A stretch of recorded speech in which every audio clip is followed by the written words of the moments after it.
আগামী দিন হোক কিনা, মানুষের রায় তো শেষ কথা। মানুষ যদি চায় তাহলে হবে, আর যদি না চায় তাহলে হবে না।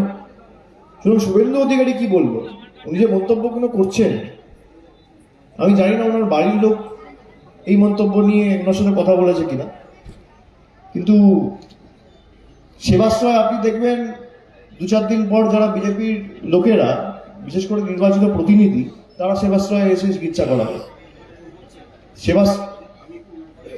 আজকে আমরা কথা বলেছি আগে অন্যান্য দলের যারা অনেকে আছেন, মানে রাজনৈতিক বর্ণ নির্বিশেষে তারা এনে কিন্তু চিকিৎসা করাচ্ছে।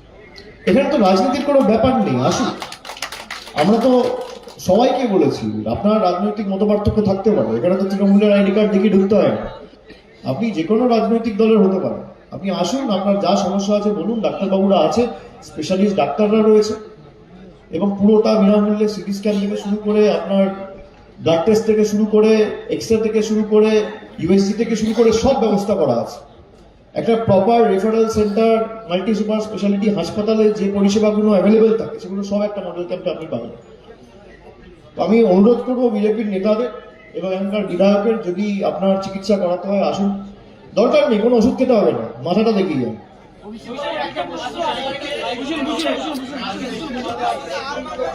কি হয়েছে আমি জানি না, আমি তো সারাদিন বাইরে ছিলাম। দায়ের করা এফআইআর এর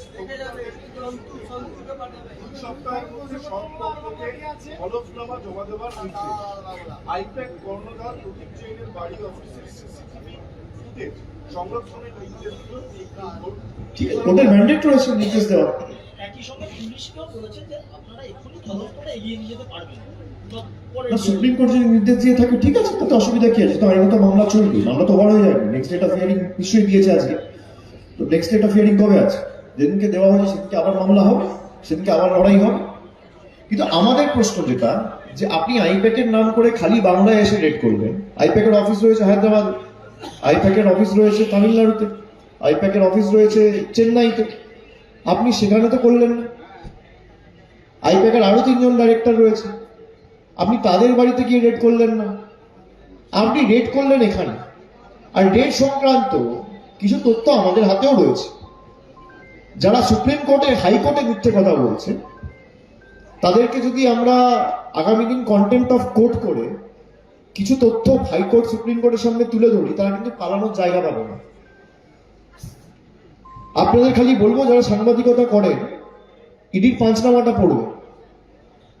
দুটো জায়গা থেকে ইডির যে পাঁচনামা, ওই পাঁচনামা দুটো পড়বেন। এখানে যে বলা হচ্ছে মুখ্যমন্ত্রী জোর জবরদস্তি এসে তথ্য লোপাট করে সব তথ্য নিয়ে চলে গেছে, যারা অফিসাররা ছিল তারা রেড শেষ করার পরে যে পাঁচনামাটা লিখেছে, সেই পাঁচনামাটা একবার পড়ে দেখবে। এবং কিছু তথ্য যদি আমাদের হাতে থাকে, তা নিশ্চিতভাবে রয়েছে, আমরা আগামী দিন সুপ্রিম কোর্টের হাতে বা হাইকোর্টের হাতে দেবো। সুপ্রিম কোর্ট ঠিক করবে পরবর্তীকালে কেসের ফাইনাল শুনানি সুপ্রিম কোর্ট হবে না হাইকোর্টে হবে। সুপ্রিম কোর্ট যদি হাইকোর্টের কাছে পাঠিয়ে দেন, হাইকোর্টে হতে পারে, সেই ম্যান্ডেট কোর্টের আছে। কিন্তু ইডি চায় না হাইকোর্টে শুনানি হোক। ইডি যে পিটিশন ফাইল করেছিল, সেই পিটিশনেরই আমি দেখছি গতকাল হাইকোর্টে অ্যাডজার্নমেন্ট চাইছে। একদিন হাইকোর্টে ফাইল করার পর পরদিন আবার সুপ্রিম কোর্টে ফাইল করেছে। এর কারণ কি ইডি বলতে পারে না। এর কারণ কি? আমি অনেক সময় বলি বিচার ব্যবস্থার একাংশকে আমরা দায়ী করি, কিন্তু আমি তো কোনো বিচারপতিকে অ্যাটাক করতে পারি না। কিন্তু হঠাৎ হাইকোর্টে কেস ফাইল করে 24 ঘন্টার মধ্যে এমন কি হলো যে তার 24 ঘন্টার মধ্যে সুপ্রিম কোর্টে ফাইল করে হাইকোর্টে আমি অ্যাডজার্নমেন্ট চাইছি যে আমার পিটিশন আমি শুনতে চাই না। পিটিশনার তো ইডি, দুটো কেস ছিল, একটা তৃণমূল একটা ইডি। তো ইডি 1 নম্বর পিটিশন 2 নম্বর পিটিশন দুটোই কালকে শুনতে চায় না। আর সেখানে সুপ্রিম কোর্টকে যদি আপনারা মিসগাইড করেন, আর কিছু তথ্য যদি সুপ্রিম কোর্টের কাছে পরবর্তীকালে জমা দেয়, যেটা জনসমক্ষে আপনারাও দেখতে পাবেন, মানুষ ঠিক করবে।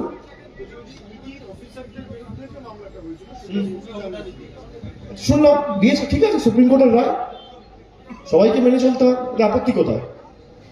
কিন্তু হিয়ারিং শেষ হয়, এটা interim order. Interim order can be changed any time. Interim order এই না যে আমি দিয়ে দিলাম মানে এটা অনন্তকাল চলবে, ফাইনাল ম্যাটার যখন ডিসপোজ হবে তখন ফাইনাল অর্ডার দেবে। ইন্টারিম অর্ডার এক্সটেন্ড হবে কিনা সেটাও কোর্টের প্রেরোগেটিভ, বা ইন্টারিম অর্ডার রিপিল করবে কিনা সেটাও কোর্টের প্রেরোগেটিভ। ইন্টারিম অর্ডার যদি দিয়ে থাকে সেটা আগামী হিয়ারিং অব্দি প্রযোজ্য, এতটুকুই।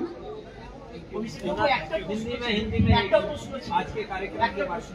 সেটা হচ্ছে বিরোধী দল- बीजेपी के नेता से हिंदी में पूछ लो, वो सारे बात करते हैं हिंदी में, तो बंगाली बात करने में दिक्कत है। এখানকার বিরোধী দলনেতা প্রকাশ্য মঞ্চ থেকে একাধিকবার ঘোষণা করেছিলেন যে অভিষেক বন্দ্যোপাধ্যায় যে সেবাশ্রয় প্রকল্প করছে তার পাইকারি হিসাব নেব, কোথা থেকে টাকা আসছে, চিকিৎসক কারা আসছেন, সমস্ত কিছু আমাকে হিসেব দিতে হবে। সেটা নিয়ে কি বলবেন? আপনি কোন চ্যানেলে কাজ করেন? আনন্দবাজার থেকে। খালি জিজ্ঞেস করুন যে আপনি হিসাব নেওয়ার কে, কে হিসাব নেবে? অথরিটি হিসাব নেবে, হাইকোর্ট হিসাব নেবে, আমার কাছে ইনকাম ট্যাক্স, তদন্তকারী সংস্থা নিতে পারে। আপনি এইটুকু জিজ্ঞেস করুন যে আপনি হিসাব নেওয়ার কে, আপনাকে অধিকার কে দিয়েছে? আপনার নামের পিছনে অধিকারী রয়েছে, তার মানে এই না যে যা ইচ্ছা অধিকার আপনার গজালো।